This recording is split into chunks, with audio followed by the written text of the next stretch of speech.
चिरां जिल्ला दुलाराय बर' फरायसा आफादाबो खुंगा 17थि रंजालि बैसागो फोरबो फालिदों। दासान्दि गासै आसामनि अनगायैबो जेराव बर' हारिया गोसारनानै दं बे जायगायावनो गोदान बोसोर रंजालि बैसागुनि रंजानाय दोहौआ गामिनि रायजो राजानि अनगायैबो आफाद गौथुम दोलोफोरनि गेजेराव सोलिगासिनो दं। बे बिथिङैनो गुबुन गुबुन जिल्ला आनसलिक दुलाराय बर' फरायसा आफादा फालिनाय बादि आरो गुबुन गुबुन बोसोराव खुंबोबाय थानाय बादि देग्लायबो चिरां जिल्ला दुलाराय बर' फरायसा आफादा जिल्ला मावख'नि लांगोनायाव 17थि रंजालि बैसागो फोरबोखौ गाजा गोमजा फालिनाय जायो। जेराव बाहागो लायो एबसुनि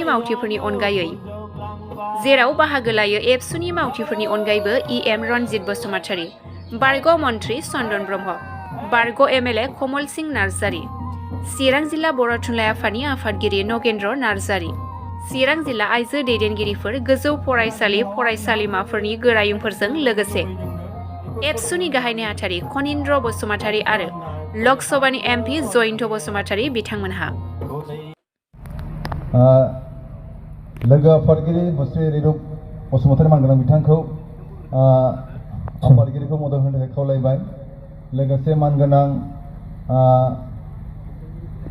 दैथुन खुंगुर बसुमतारी बिथांखौ मानगोनां बोसोनगिरि बिथांखौ मदद होनो खावलायबाय।